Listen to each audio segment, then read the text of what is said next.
Bonjour à tous, j'espère que vous allez excellemment bien en cette journée de repos, que vous êtes bien détendu pendant toute la journée, que vous avez mangé une bonne glace, que vous avez fait plein de choses, parce qu'il va falloir être prêt. La troisième semaine, ça va être du costaud, notamment avec le code de la Lose, notamment avec le contre-la-montre demain, et puis le Markstein également. Alors, il y aura deux étapes un peu plus calmes, hein, et puis les Champs-Élysées, ça fait même trois. Je pense qu'ils seront plus calmes, quoique, parce qu'avec un Philipsen qui a quand même dominé du côté des sprints, ça va peut-être donner des idées aux baroudeurs, peut-être que certaines équipes ne voudront pas rouler. On se retrouve aujourd'hui pour un troisième épisode de départ fictif sur ce Tour de France, pour faire le point sur les questions que vous m'avez posées dans les commentaires. Il y en a eu encore beaucoup dans l'onglet communautaire. Je vous avais mis un petit post. Je sais qu'il y en a certains qui me l'ont mis dans les commentaires, mais c'est un peu compliqué à tout récupérer. J'aime bien quand c'est centralisé au même endroit, on va dire. Donc voilà, j'ai récupéré, je crois, 12 questions de tête pour répondre, voilà, à tout ça. Mais avant tout, n'hésitez pas à vous abonner à la chaîne, à réagir dans les commentaires, mettre un pouce bleu, partager la vidéo sur les réseaux sociaux, notamment auprès de vos proches. Si on sait que ça peut les intéresser, dans les commentaires, n'hésitez pas à me dire ce que vous avez pensé de ces deux premières semaines, par exemple, de vos attentes sur la troisième semaine. Si vous avez les moyens que vous voulez soutenir la chaîne, vous pouvez faire un super thanks. EPS 2.0 sur la plateforme de podcast Amazon, Deezer, Spotify, Google. TikTok également, vous pouvez vous abonner, le débrief rapide juste après l'arrivée. Il y aura également du contenu pendant la Coupe du Monde de football féminin.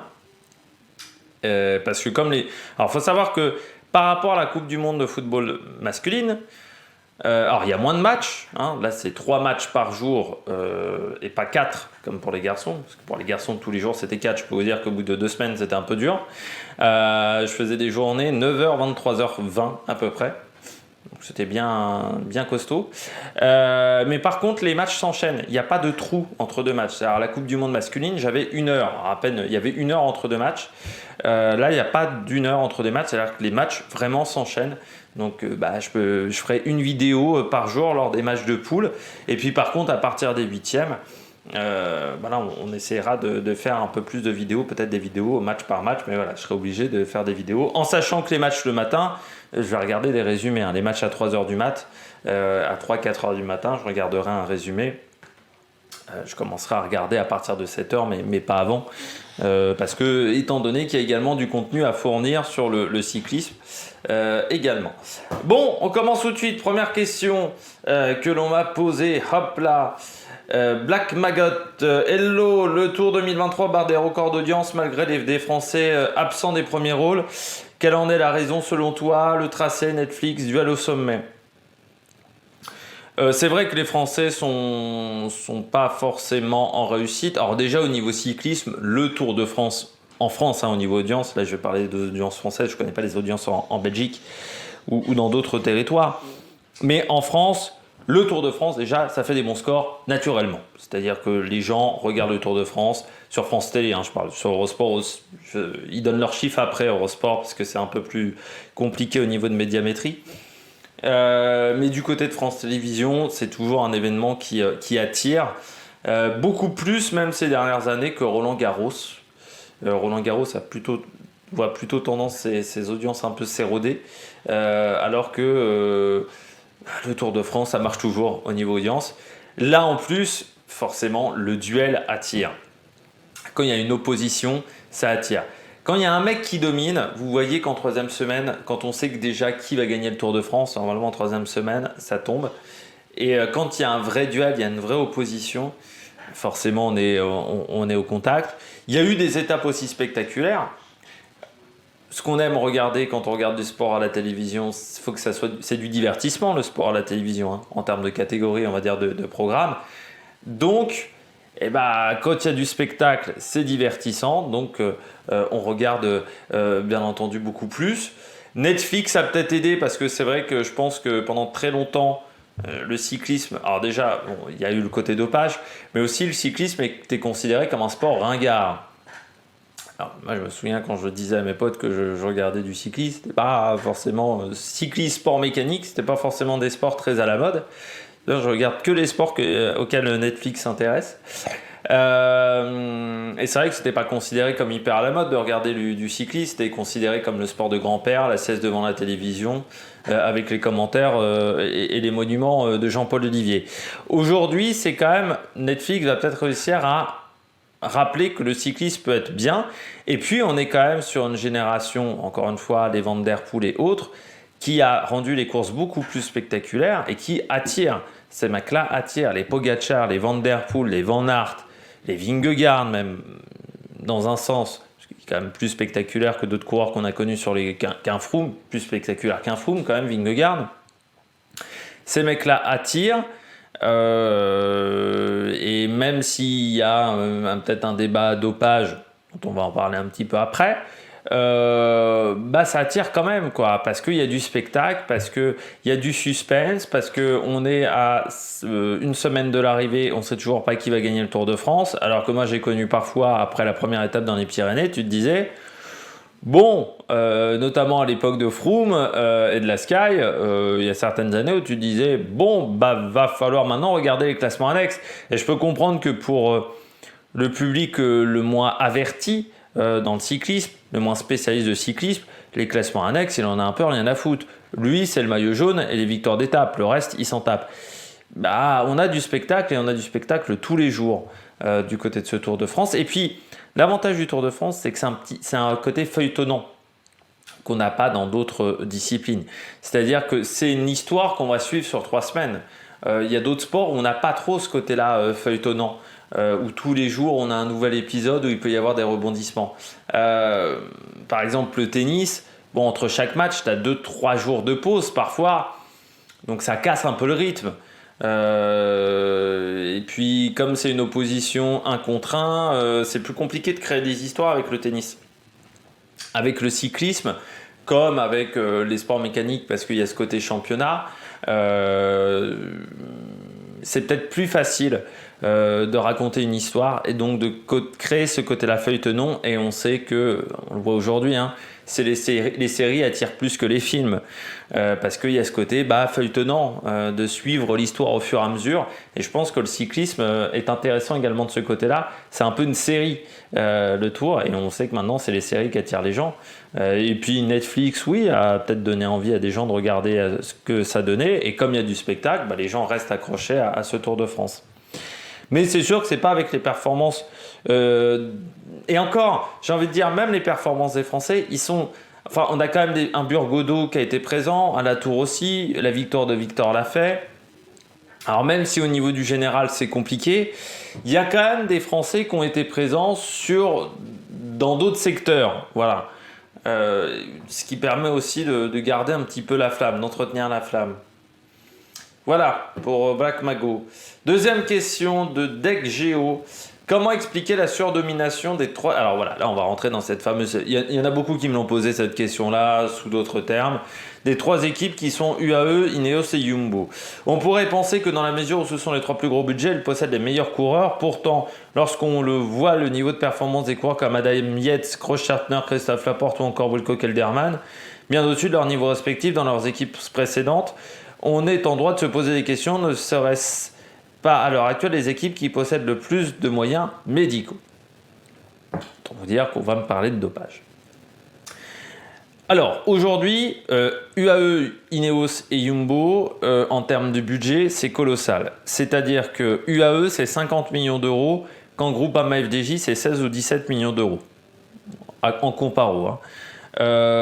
Si on se remémore, il y a 10 ans, quand Sky est arrivé, Sky avait un budget entre 17 et 20 millions d'euros. C'était assez compliqué parce que le budget de Sky, il y avait l'équipe de Grande-Bretagne de cyclisme sur piste qui était un peu intégrée au budget, donc ça faisait c'était entre 17 et 20 millions d'euros. Alors il y a eu de l'inflation, mais ça veut dire que Ineos, même malgré l'inflation, ça ferait 25 aujourd'hui.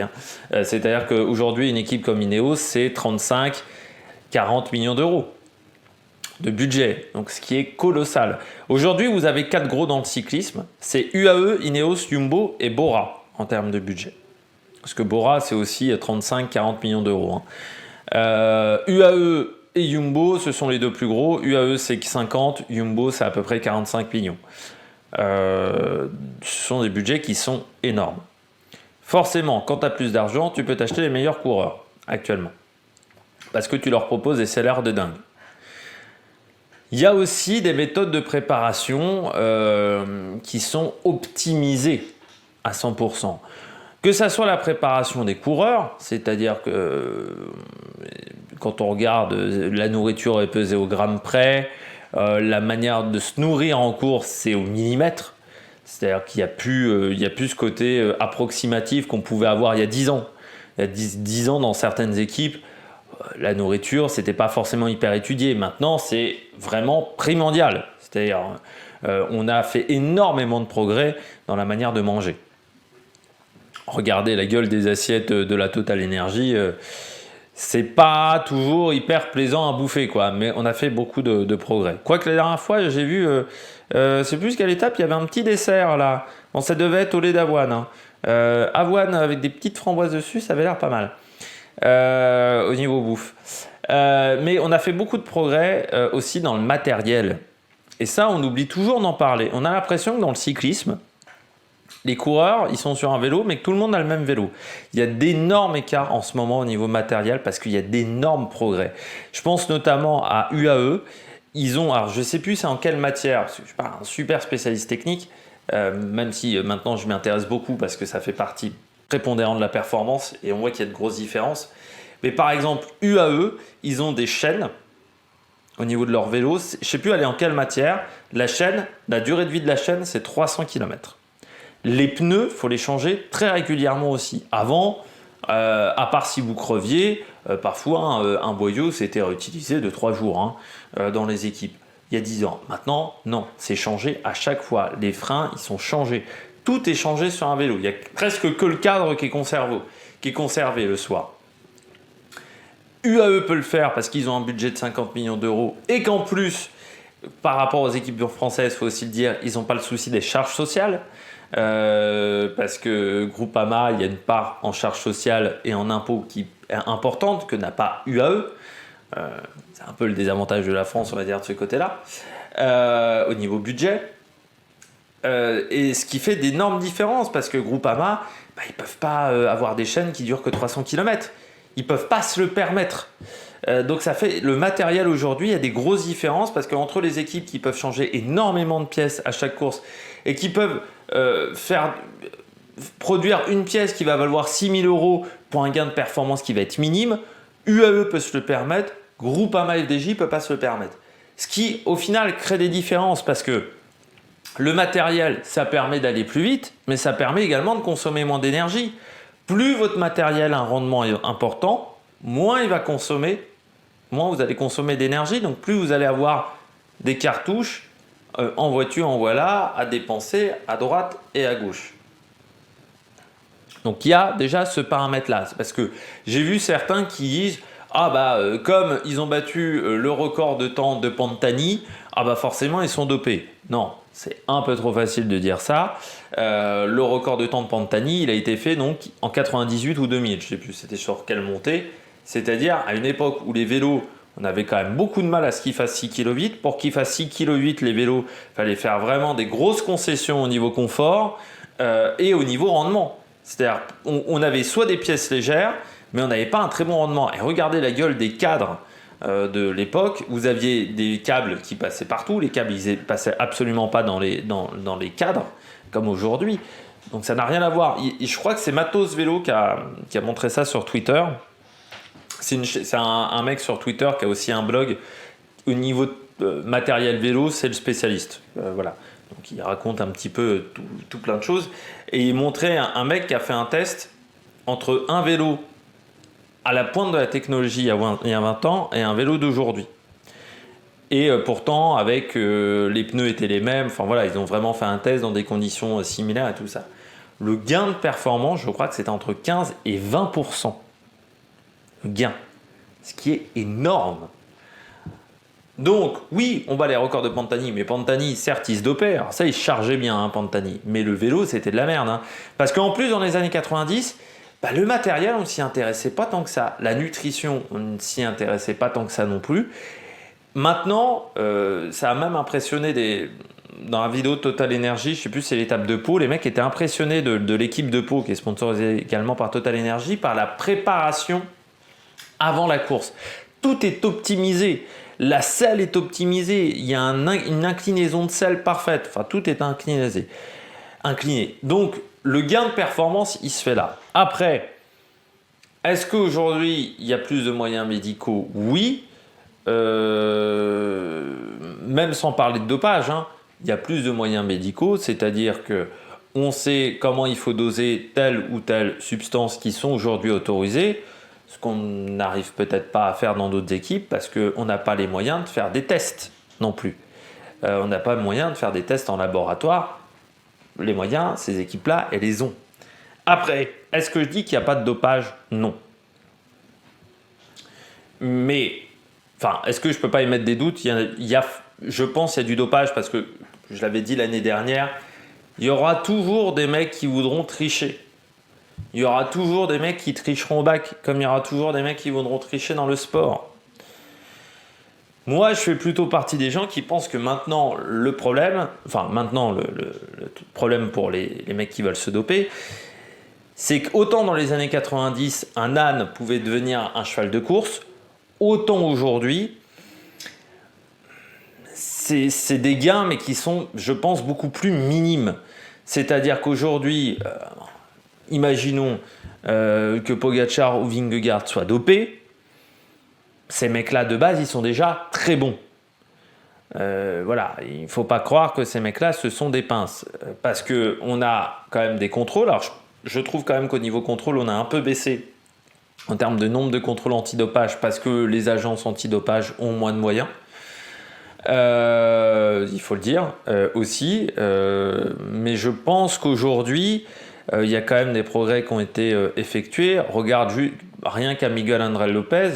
Aujourd'hui, il a été dégagé des équipes professionnelles du World Tour parce qu'il avait des mauvaises fréquentations. On ne l'a pas chopé pour dopage, Miguel Ángel López. On l'a chopé pour mauvaise fréquentation. Il y a 20 ans, ça ne serait jamais arrivé. C'est-à-dire que le docteur Ferrari est se pointé dans toutes les courses. On savait que le mec fournissait du dopage. On le cachait. Aujourd'hui, c'est plus le cas. Malgré tout, sur la question des cétones, par exemple, il y a des équipes qui maîtrisent mieux que d'autres. Sur la question du bicarbonate de soude, il y a des équipes qui maîtrisent mieux que d'autres. Il y a des équipes qui vont s'en servir et d'autres qui ne voudront pas aussi parce qu'elles ne veulent pas le faire. Au niveau conscience, au niveau éthique. Mais est-ce qu'il y a du dopage ou pas? C'est compliqué à dire. Moi, je pense encore une fois qu'il y a toujours des mecs qui voudront tricher. Après, est-ce que les 176 coureurs du peloton se dopent? Non. Est-ce que je peux dire que Vingegaard se dope? Non, parce que je n'en ai pas la preuve, tout simplement. Il y a aussi des gens qui disent, bon, comme il va vite, forcément, c'est vrai que c'est un peu le problème du cyclisme aujourd'hui, c'est-à-dire que dès qu'il y a une performance, dès que tu bats un record, forcément tu es dopé. Tu ne peux pas battre de record en cyclisme. Dans d'autres disciplines, athlétisme, football, un mec qui marque 50 buts dans l'année grâce à ses qualités physiques, ça pose pas de problème. En cyclisme, dès que tu bats un record, forcément c'est suspicieux, forcément c'est dopage. Voilà. C'est la différence avec d'autres sports, c'est les antécédents du cyclisme pendant une époque. Moi, j'aurais eu tendance à penser qu'au bout d'un moment ça se serait tassé, mais il s'avère que non, ça ne s'est pas tassé là-dessus. Je voudrais aussi signaler au niveau dopage, j'en parle souvent, mais c'est vrai que le cyclisme est quand même le sport le plus contrôlé. Et il y a des sports qui ont peu de contrôle, mais beaucoup de contrôle positif. Du côté du cyclisme, il y en a beaucoup moins. Mais c'est vrai qu'il y a eu une petite baisse quand même du côté des agences mondiales antidopage. Ça serait bien que ça reparte en avant, mais des contrôles antidopage, ça coûte cher également. Je crois que j'ai fait le tour de cette question. Idir 3201, salut l'Amérique, j'ai 2 questions, peux-tu m'éclairer s'il te plaît? On voit très fréquemment Alaphilippe partir en échappée sur des étapes accidentées, je peux comprendre, mais pourquoi s'acharne-t-il dans les étapes de montagne où il y a beaucoup de dénivelé, où il n'a aucune chance vu que ce n'est pas un pur grimpeur? Alors, première question, oui, avec Julien Alaphilippe. Ça a toujours été un petit peu le défaut de Julien Alaphilippe, c'est-à-dire que c'est pas un coureur qui aime rester dans le peloton forcément. C'est un coureur qui aime faire le spectacle à la Philippe. C'est comme ça qu'il prend du plaisir dans le cyclisme. Son Tour de France 2023 me rappelle beaucoup son Tour de France 2020. À la différence qu'en 2020, il gagne une étape. Il gagne une étape à Nice. Mais ensuite, il attaque énormément à outrance sur beaucoup d'étapes. Et au final, pour pas avoir de résultat, alors je ne sais même plus s'il est super combatif du Tour de France en 2020, je sais plus. Et puis, bon, quelques semaines après, il devient champion du monde et on oublie un petit peu son Tour de France. Mais moi, je me souviens, je crois que je l'avais mis pas mal de fois bonnet d'âne sur ce Tour de France 2020, de tête. C'est le problème un peu d'Alaphilippe dans sa carrière, c'est que c'est un mec qui attaque beaucoup. Il en fait souvent, trop souvent, il fait trop d'attaques. Et surtout quand il est en difficulté. J'ai l'impression qu'il pense qu'il faut soigner le mal par le mal, c'est-à-dire que plus il va attaquer, plus il va se fatiguer, plus il a de chances de gagner après derrière. Je ne suis pas sûr que ça fonctionne énormément. Et du côté de Julien Alaphilippe, le problème de ce Tour de France, c'est que des étapes de moyenne montagne, il n'y en avait pas tant que ça. C'est-à-dire que vous aviez le Pays Basque, il y avait Issoire, il y avait Belleville en Beaujolais. C'est-à-dire qu'il y avait 4 étapes, grosso modo, de moyenne montagne sur ce Tour de France, de vallonné. Après, on attaquait déjà des étapes de montagne, c'est-à-dire des étapes avec des grandes difficultés, des longues difficultés. Donc, il ne pouvait pas se contenter seulement des étapes de moyenne montagne, surtout qu'il a été assez peu présent au final dans les étapes de moyenne montagne. C'est presque dans les étapes de haute montagne qu'il a été le plus présent en échappée, enfin qu'il a été le plus visible dans les échappées. Après, c'est toujours le problème. Après, qui ne tente rien n'a rien aussi, mais c'est vrai qu'il en fait trop. Mais ça a toujours été son défaut à Julien Alaphilippe. Et depuis, c'est son défaut. C'est-à-dire quand il se trouve en difficulté, il a tendance à attaquer énormément, à se fatiguer aussi. J'ai peur que dans cette 3e semaine, ça soit un petit peu compliqué pour lui. Deuxième question. Comment vois-tu l'avenir de Carlos Rodriguez et Erwan Ayuso, qui a le plus de qualité pour remporter des grands tours?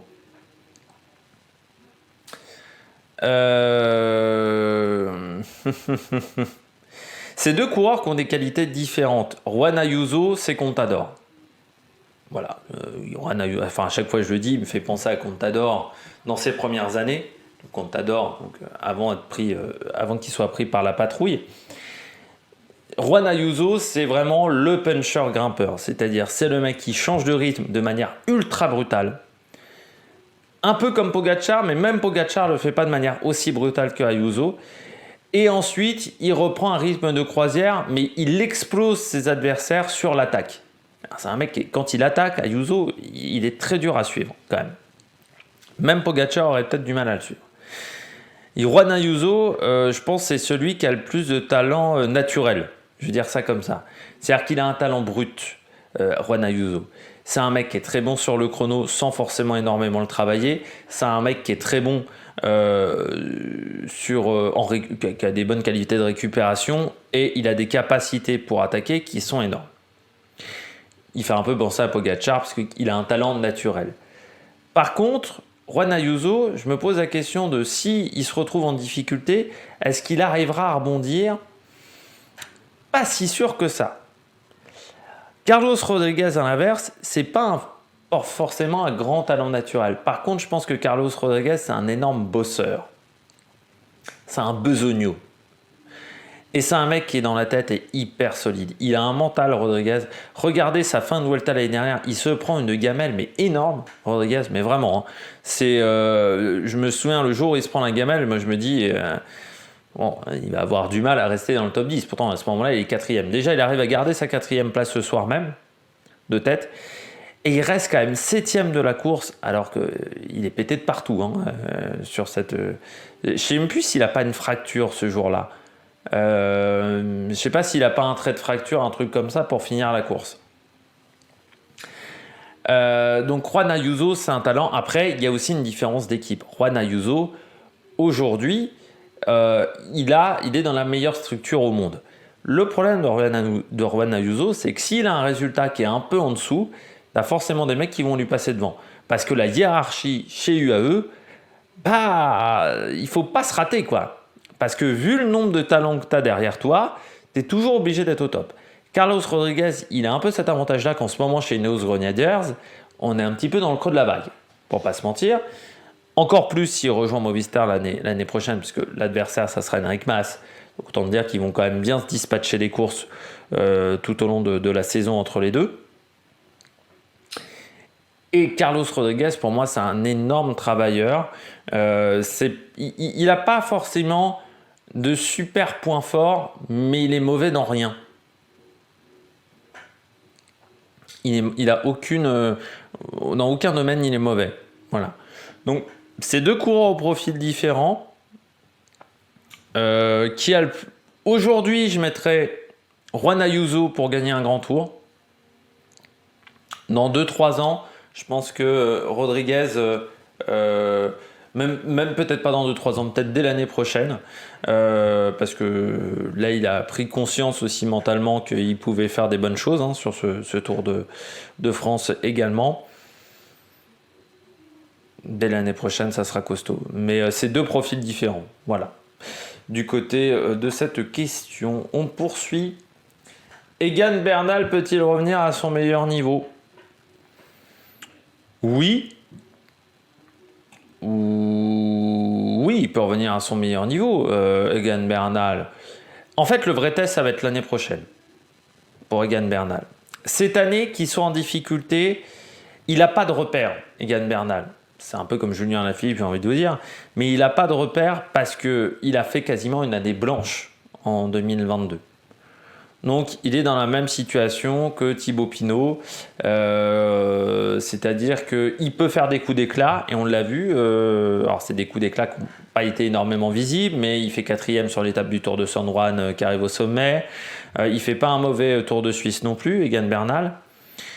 C'était Tour de Suisse ou Dauphiné, je ne sais plus, où il fait dans le top 15. Voilà.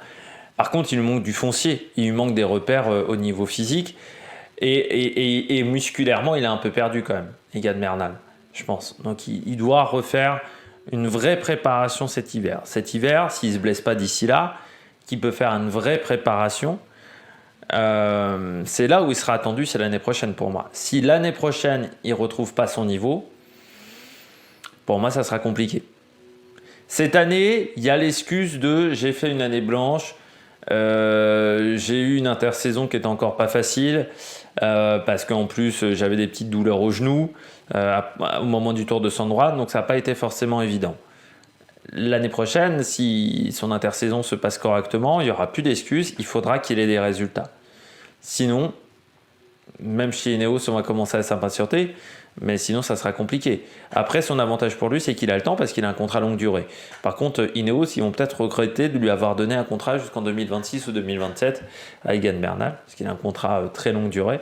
Ça, c'est le problème des contrats longue durée, c'est-à-dire qu'aujourd'hui, un Vingegaard, je crois qu'il a un contrat jusqu'en 2027. Si le mec se blesse là demain sur le contre-la-montre, qui se fait la même blessure que Chris Froome,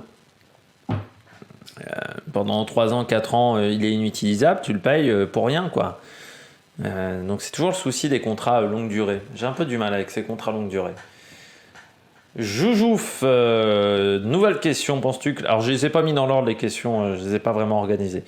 Penses-tu que la série Netflix a amené des novices sur les bords de route qui ont causé les chutes des coureurs ? Je pense pas plus que d'habitude. Il y a toujours des gens qui ne connaissent rien aux cyclistes qui vont sur le Tour de France. Bon, je l'ai dit à un moment en vidéo. Pour moi, il y a à peu près 30% de gens qui sont connaisseurs, il y a 70% de gens qui vont voir l'événement. Parce que le Tour de France, c'est un événement. C'est la caravane, c'est un truc qu'il faut avoir fait en France, presque. Je ne dirais pas c'est un rite de passage, mais c'est vrai que les gens qui n'ont pas été voir le Tour de France, tu rates quand même quelque chose, quoi, comme événement dans ta vie. C'est comme si tu n'as jamais vu un feu d'artifice le 14 juillet, quoi. Tu rates quelque chose. Après... le problème, je pense, c'est que le souci, c'est pas qu'il y ait des novices sur le bord. Alors, les novices sur le bord de route, ils ont tendance à pas comprendre qu'un peloton, ça roule à 60 km/h. C'est-à-dire, souvent, quand tu vas pour la première fois sur une course, le premier truc qui impressionne, c'est la vitesse. il y a un souffle de vent quand tu vois passer les coureurs, surtout sur les étapes de sprint. Donc ça, oui, les novices qui ne soient pas habitués à ça, d'accord. Mais les novices, ils vont pas forcément se mettre à la moitié sur la route. Moi, je pense qu'il y a une partie du public qui, aujourd'hui, se comporte de manière extrêmement exécrable, mais parce qu'ils en ont rien à foutre des coureurs. Ils veulent juste se montrer.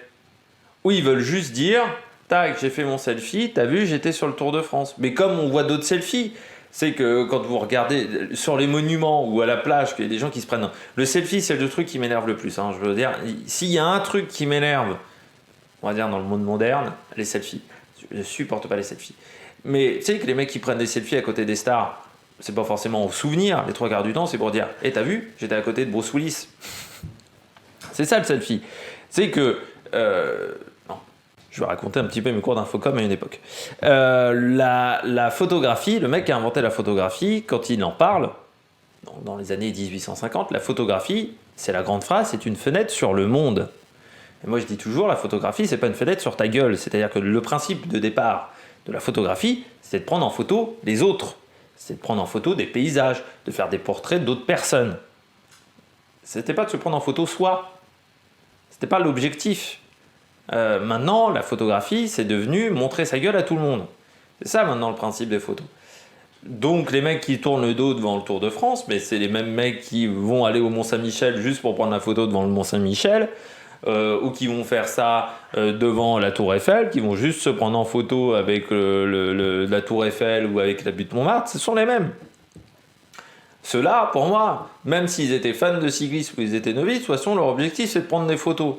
Et ce comportement-là, il est exécrable. Et pour moi, ce comportement-là, il y a des novices qui l'ont, mais il y a aussi des fans de cyclisme qui l'ont. Mais c'est plus ces comportements-là qui sont à bannir. Le souci, c'est que nous, en tant que vraiment fans de cyclisme, on le sait. Donc après, les vrais fans de cyclisme qui font ce genre de comportement, qui courent après les coureurs, ce genre de choses, bon, dans ce cas-là, il faut s'acheter un cerveau. Le problème, c'est que je ne sais pas comment le dire au grand public, quoi, qu'il faut arrêter ce genre de comportement-là catastrophique. Mais les mecs qui courent à côté des coureurs, c'est pas forcément pour soutenir les coureurs, c'est pour passer à la caméra. Hein. Il y a aussi ce côté-là. Donc c'est tout ce comportement-là pour faire le buzz, ça serait bien de le bannir de temps en temps quand même. Ça c'est bien de remettre le cerveau là-dedans chez certaines personnes. Et ça, le souci, c'est que je dis, bon, il y a 50% des Français qui réfléchissent encore, et puis il y a 50% des Français qui sont dans cette case-là, de préférer le buzz à toute autre chose et de pas trop réfléchir. Bon, ça, c'est pas une question d'être novice ou non sur le bord des routes, c'est une question d'être intelligent ou non. Je pense qu'il y a beaucoup de gens qui réfléchissent plus beaucoup. Voilà. C'est pour ça que ça m'énerve, assez souvent. Nouvelle question d'Andrea H7PO. Salut, selon toi, avec le départ de Démare et la retraite de Pinot, cela va libérer pas mal de fonds pour la Groupama FDJ. Faut-il construire autour de Gaudu, recruter un autre gros coureur ou bien miser sur la jeunesse, Martinez et Grégoire? Très bonne question. Faut-il construire autour de Gaudu? Est-ce que Gaudu n'a pas atteint ses limites physiques? C'est un peu la question qu'on peut se poser quand même sur ce Tour de France. C'est pas un coureur très vieux, Gaudu. Hein. Je crois qu'il a 26 ans de tête, 26 ou 27 ans. Mais la question qu'on peut se poser, c'est est-ce qu'il a vraiment raté sa préparation comme moi je le pense, ou est-ce qu'il a atteint ses limites physiques comme j'ai vu dans les commentaires d'autres personnes le pensent? S'il a atteint ses limites physiques, construire un projet autour de Gaudu pour faire 7e ou 8e du tour d'un grand tour, ça a assez peu d'intérêt pour moi. Recruter un autre gros coureur, ça n'a jamais été trop dans l'idée de Marc Madiot d'aller recruter des grands coureurs chez les autres. Il a recruté des équipiers, mais il aime quand même fabriquer ses propres coureurs, Marc Madiot. L'un des rares cas, c'est Federico qui a été chez lui et qui était passé dans d'autres formations avant. Mais souvent quand même, son objectif, Rudy Mollard, tous ces mecs-là, ce sont des purs produits de la Groupama. Il aime concevoir, on va dire, fabriquer ces petits produits, ces petits coureurs, Marc Madiot, qui sont à son effigie. Donc je vois mal Marc Madiot. Bon, il l'a fait avec Storer, mais même Storer, quand il le recrute, il n'a pas gagné ses 2 étapes sur la Volta. À ce moment-là, je le vois assez mal recruter un sprinter, par exemple, pour remplacer Démare, ce qui pour moi est une erreur. Hein. Mais je le vois assez mal aller recruter je sais pas qui est disponible en ce moment sur le marché, mais d'aller recruter un top sprinter dans une équipe autre. Donc moi, je pense qu'il faut plutôt miser sur la jeunesse, et je pense que c'est ce que va faire Marc Madiot. Miser sur Martinez, Grégoire, Paul Penouet également. On parlait des sprinters, Paul Penouet, c'est un coureur qui peut être intéressant. Je pense qu'il va plus faire ça. Je pense qu'ils vont plus faire ça, quitte à encore recruter des jeunes coureurs qui sont aujourd'hui dans l'équipe continentale, ou aller chercher des jeunes talents étrangers. Peut-être aussi ça que va vouloir Marc Madiot, c'est-à-dire de vouloir regarder un petit peu les stars qui sont chez les juniors et d'aller vouloir les shipper à droite à gauche. Peut-être plus là-dessus qu'il va miser sur l'avenir, Marc Madiot. Fanatique 3110, salut l'Amérique, je te suis depuis quasiment des ans. Et je voulais te dire que tu fais un excellent travail. Ma question, que penses-tu du Tour de France de Jordi Médius et le choix de le remplacer à la place de Sam Bennett qui devrait quitter la formation allemande pour rejoindre la formation américaine Human Powered Half? J'espère que pour Sam Bennett, rejoindre Human Powered Half, c'est pas l'idée de faire une maison de retraite dans cette formation américaine.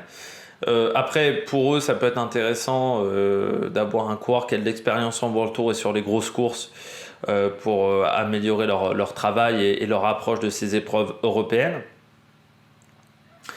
Mais que penses-tu ? Je pense que c'était pas un bon choix parce que Jordi Méus c'est quand même un très grand gabarit et que vu le départ de course ça allait être compliqué pour lui, et moi je m'attendais à ce qu'il soit hors délai les premiers jours. Il s'est quand même bien battu pour pas être dans les derniers. Après, pour moi, j'ai jamais été un grand fan de Jordi Méus. C'est-à-dire, le nombre de fois où il a été bonnet d'âne sur les courses dans lesquelles je l'ai suivi, moi je trouve que Jordi Méus, en plus avec un demi-train, c'est pas le meilleur. Voilà. Il a déjà fait des grands tours en Méus de tête, ça n'avait pas été bon. Donc c'est pas forcément une surprise, surtout que sur ce Tour de France, il y a quand même une grosse opposition et que tu as quand même un Philipsen qui est au-dessus, mais que même en dessous de Philipsen, il y a quand même du beau monde. Hein. Donc pour Jordi Méus, pas simple. En plus, il a un demi-train. Moi, j'aurais peut-être mis seulement Van Poppel. J'aurais mis peut-être un grimpeur en plus autour de Hindley ou un, je sais pas, un puncher ou je sais plus ce qu'il y a chez Bora, mais ouais. Méus, c'est quand même pas dingue hein, au niveau sprinter. Et puis c'est un mec qu'on voit quand même plus souvent distancé qu'à l'avant des épreuves, hein, qu'à l'avant des courses. Et il a un souci Méus, et on le voit, hein, tous les mecs qui ont des grands gabarits, ils ont quand même souffert sur ce Tour de France. Hein. Méus, le seul qui s'en sort, c'est Bauhaus. Mais Méus, c'est pas top. Jacobsen, c'est pas top non plus. Ce sont des grands gabarits. C'est un tour difficile. Un Philipsen, c'est des plus petits gabarits. Cavendish, on ne pourra pas trop savoir parce qu'il est tombé. Si ça avait bien marché ou pas, mais il y a quand même beaucoup de coureurs un peu massifs qui ont du mal sur ce Tour de France parce qu'un Tour de France très montagneux, plus tu as de poids à déplacer, plus c'est compliqué, plus tu es obligé de mettre des watts et plus tu as tendance à exploser. Bon, mais oui, on ne l'a quand même quasiment pas vu. Alors il lui reste 3 sprints potentiellement. Après, est-ce qu'on va vraiment lui faire confiance si en plus on doit gérer un Hindley qui est un peu blessé? Je ne suis pas convaincu du tout. Bonjour, toujours un super travail. Première question.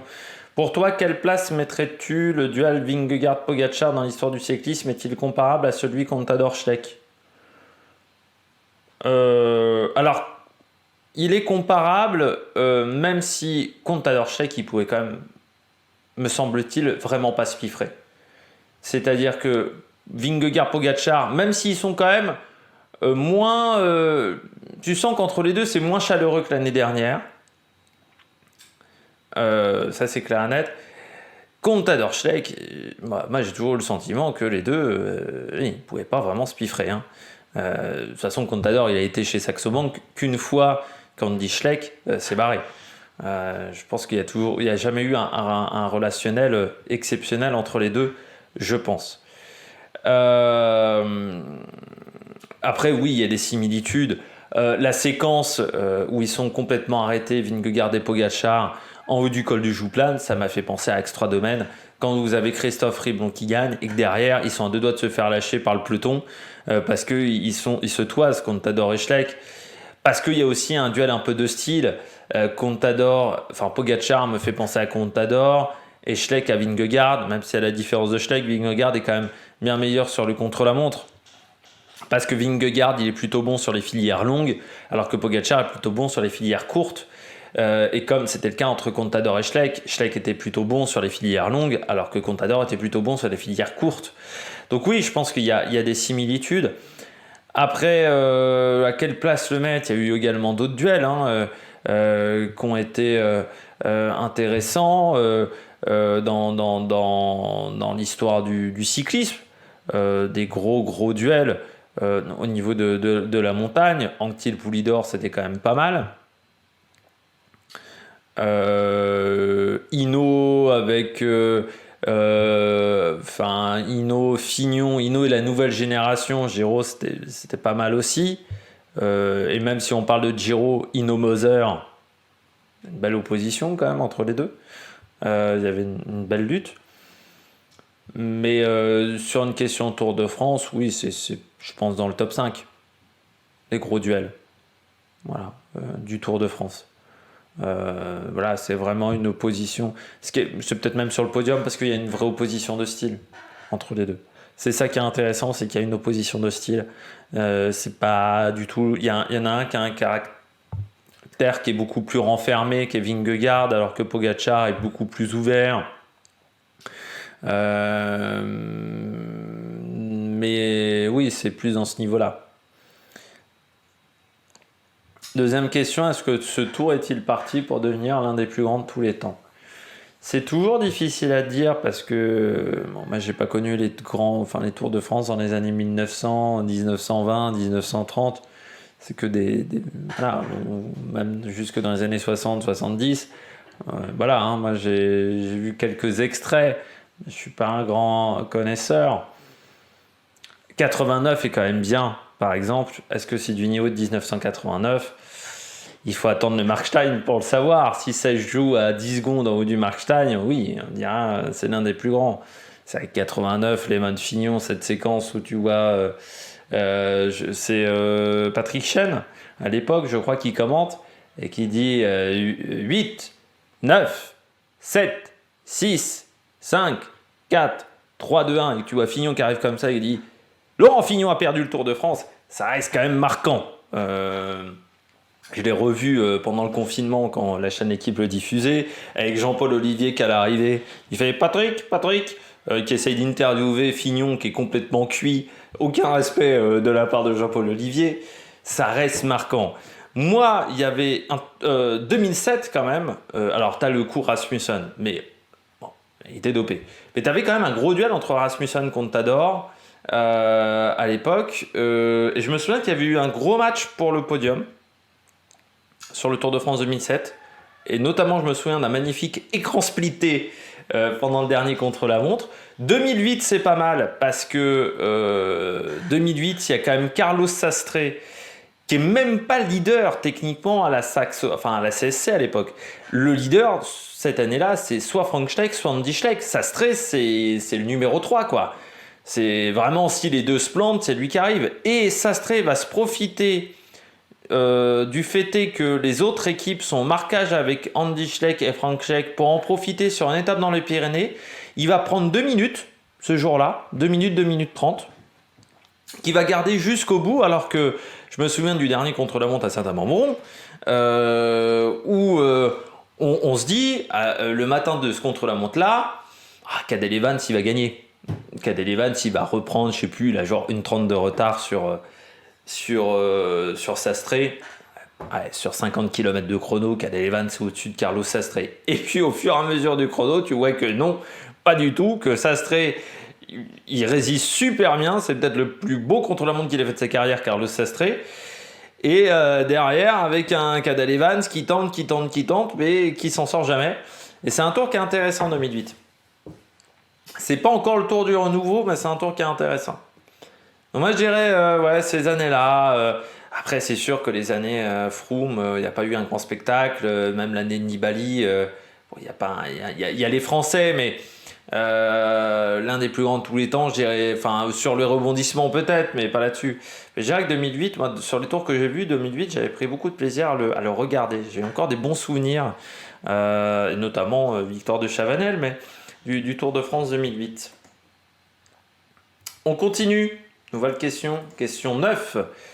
Quels sont les gros flops depuis le début du tour et les révélations? Alors, révélation, pour moi, il y a James Shaw chez EF. Jusqu'à son abandon, je trouve qu'il faisait vraiment une très très belle course jusqu'à maintenant. James Shaw, c'était vraiment du bon boulot. Bah, Rodriguez quand même, parce que pour l'instant, il est troisième et je ne m'attendais pas à ce qu'il soit aussi bien classé. Pidcock aussi, chez Ineos, qui joue le général. Bon, là, ça s'écoule un petit peu, Pidcock, donc c'est un petit peu plus compliqué. Et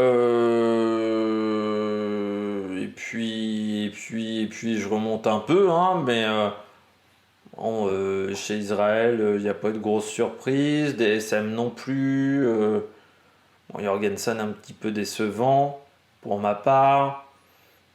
Mais je dirais oui. Oui, je dirais James Shaw qui a fait des belles étapes. Vraiment, c'était pas mal. Faudra voir en troisième semaine le petit verre marqueux peut-être de la DSM, qui était pas mal avec Romain Bardet aussi. Mais pour moi, c'est James Shaw. James Shaw. Et les gros flops,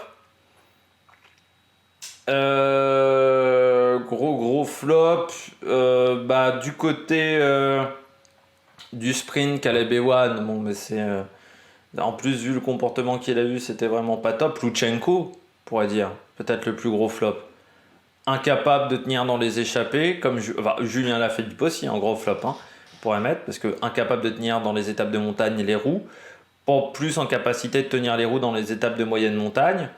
Lutsenko, parce que c'est vrai qu'il est assez transparent quand même, hein, Lutsenko, depuis le début de course. On a plus vu Terrada que Lutsenko. C'est vrai que Terrada sur l'étape du Puy-de-Dôme, c'était pas mal aussi. Mais j'aimerais le revoir dans une autre échappée. Mais ouais, je vais mettre James Shaw. James Shaw, c'était pas mal. Et puis aussi Chris Nyland, qui nous fait un peu une Derek Guy, hein. Chris Nyland. Or, un peu moins quand même qu'une Derek Guy, parce que Chris Nyland, je vous en avais parlé au Grand Prix de la Marseillaise, j'avais trouvé qu'il avait fait du bon travail, et c'est quand même un mec qu'on voyait déjà pas mal en échappée auparavant. Bon, la différence, c'est que maintenant, il est vraiment dans le coup pour les victoires. Derek Guy, on ne voyait même pas dans les échappées, hein. Mais Chris Nyland, ça quand même était bien. Ouais. James Shaw, Chris Nyland. Voilà. Si je devais mettre deux tops. Et Rodriguez, troisième top. Et en flop, je mettrais Lutsenko, Caleb Ewan, Julien Lafilippe. Parce que même Ben O'Connor, il a quand même pris une échappée où il fait podium. Voilà. En poursuito.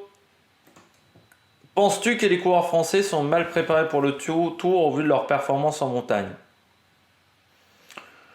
Si on prend Guillaume Martin, 14 minutes, c'est un peu là où il est d'habitude normalement. Guillaume Martin, c'est quand même... c'est un bon coureur, mais c'est pas un mec qui est capable de faire mieux que 8-7 qu'il a déjà fait dans sa carrière. Ça a toujours été le problème de Guillaume Martin, c'est que je pense que c'est un coureur qui a été un peu surestimé par certains commentateurs. Ce qui fait que, mais en gros, Guillaume Martin, quand tu regardes son palmarès, c'est pas dingue non plus, quoi. Donc oui, il est régulier.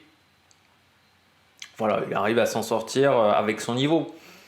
Mais pour moi, c'est pas un mec qui ira chercher un top 3 sur un grand tour. Il faut qu'il y ait beaucoup de monde qui tombe. Donc pour moi, Guillaume Martin, il est à sa place. Voilà. Il y a toujours une journée où il est moins bien. Bon, il l'a eu, et puis Il y a toujours une journée où part en échappée, bon, il l'a eu aussi. Gaudu, c'est plus une déception pour moi. Parce que ça entraîne beaucoup de doutes. J'avais dit avant le début du Tour de France, ça serait bien qu'il performe, parce que si en plus les Romain Grégoire et Martinez sur la Vuelta, ils sont très très bons, la hiérarchie dans l'équipe va peut-être être chamboulée. Bon, il s'en est pas bien sorti. Après, le souci, c'est que Groupama FDJ, le seul qui s'en sort, j'ai envie de dire, dans cet effectif, presque, c'est Thibaut Pinot, qui a quand même un Giro dans les pattes. Donc tu te dis qu'ils ont quand même bien foiré leur préparation. À vouloir tout révolutionner, je pense que c'était une erreur. Peut-être aussi que pendant l'intersaison, David Gaudu, il s'est vu un peu trop beau. C'est-à-dire qu'il s'est dit, tiens, maintenant je peux faire top 5 du général du Tour de France. Alors, oh là, je suis un petit peu... Ouais, je vais peut-être m'entraîner un peu moins. Je vais peut-être faire moins d'efforts. Je vais peut-être moins me mettre le goût de sang dans la bouche à la fin d'un entraînement. Voilà, parce que je crois que je suis arrivé vraiment à un bon niveau. Et parce que David Gaudu, c'est quand même un personnage qui est atypique, hein, je trouve, des Gaudu. Hein. Enfin, moi, j'ai un peu du mal avec le personnage David Gaudu. Avec son style, ce côté, je veux tout contrôler au niveau communication. Parce que pour moi, la manière dont il a parlé d'Arnaud Démare, c'était totalement prémédité. Pour moi, c'était pas une erreur de jeunesse. Alors, pour se défendre, il a dit que c'était une erreur de jeunesse, mais pour moi, c'était pas une erreur de jeunesse. La communauté autour de David Gaudu, elle est quand même zarbi un petit peu. Il y a quand même des mecs qui... ça veut dire que si tu attaques David Gaudu sur Twitter, fais gaffe à toi. Ça peut très très mal finir. Tu peux te retrouver à avoir des menaces de mort, je pense, dans la gueule. Donc il y a tout un écosystème autour de David Gaudu qui, je pense, n'est pas propice à la performance. Voilà.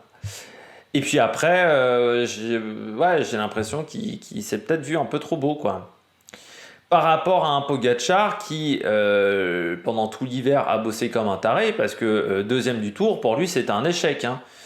Par rapport à un Vingegaard qui a peut-être bossé aussi en se disant, bah, comme Pogačar, il a fini deuxième, il va peut-être revenir bien vénère.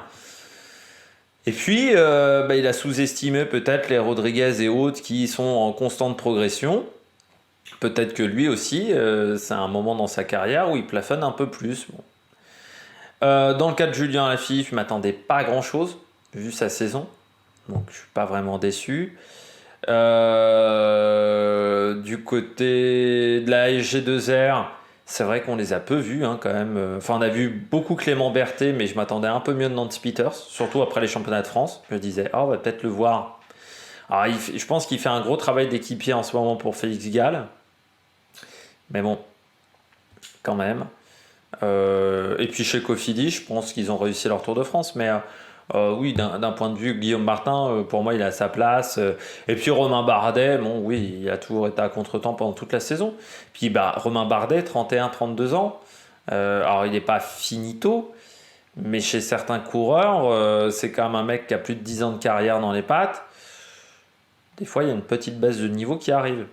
Et il faut être en capacité de retrouver un second souffle et c'est pas toujours facile. J'ai l'impression qu'en ce moment, Romain Bardet est un petit peu dans le creux de la vague. Selon toi, Carlos Rodriguez va-t-il conserver sa 3e place, surtout face à Adam Yates qui a l'air très fort? Alors, Adam Yates a l'air fort, mais Adam Yates n'est pas leader de l'équipe. C'est-à-dire que si Pogačar pète, c'est un peu le même problème pour Sepkus, hein. S'il y a Vingegaard ou Pogačar pète, ils vont devoir bosser pour lui. Ils ne pourront pas jouer leur carte. Ce qui peut peut-être aider Carlos Rodriguez. Après, si Pogačar et Vingegaard ne pètent pas, ça ne va pas être facile pour Rodriguez. Mais je pense que c'est quand même insolite dans la tête.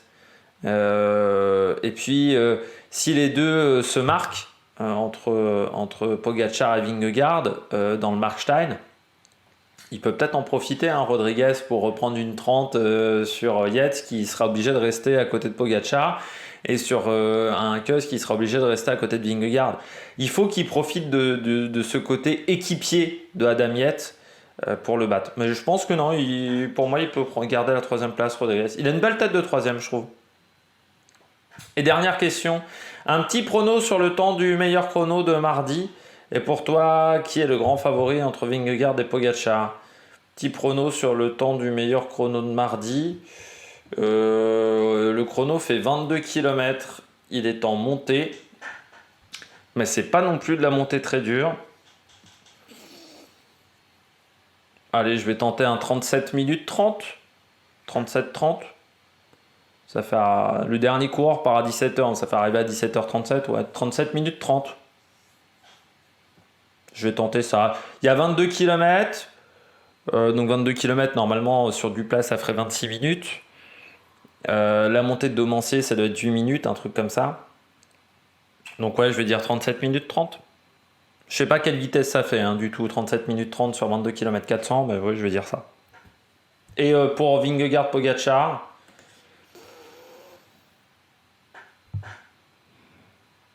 j'ai une petite préférence dans la manière de courir de Pogačar, mais j'ai l'impression que ma théorie de Pogačar va être mieux en troisième semaine que Vingegaard.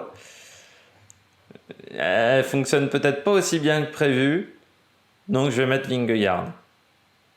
Mais je pense pas que ça... Mais en fait, je pense que Vingegaard va prendre pas mal d'avance sur le chrono. Et sur le col de la Lose, Pogačar, avec l'altitude, s'il est fatigué, ça peut être compliqué. Surtout que le col de la Lose lui avait pas réussi en 2020 tant que ça. Il avait souffert à un moment dans le col de la Lose. Donc je dirais Vingegaard, parce que j'ai peur que sur ces deux étapes-là, Vingegaard prenne suffisamment d'avance pour voir venir sur l'étape du Markstein. Par contre, si mercredi soir, on est toujours avec un écart de 20 secondes entre, même si Pogačar a 20-30 secondes de retard sur Vingegaard, Vingegaard, il fera peut-être caca culotte sur l'étape de samedi. Parce que là, il faudra être solide mentalement. Si en plus, tu as un Pogačar, un Adam Yates qui t'harcèle de l'autre côté, ça peut être compliqué à gérer. Et puis l'étape du Markstein, en plus, c'est bien, c'est que c'est une étape où tu peux partir de loin, parce qu'il y a un bel enchaînement de cols.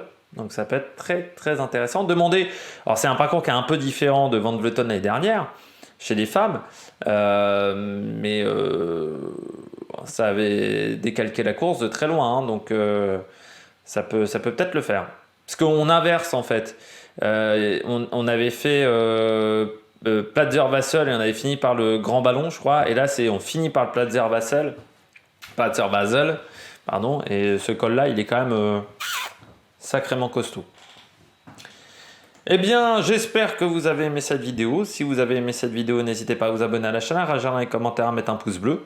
Et puis, nous, on se retrouve dès demain, 7h pour la présentation de l'étape, et puis 21h pour le débrief sur YouTube. Et puis, entre les deux, il y aura le débrief sur TikTok. Allez, ciao, ciao sur la Mec Production.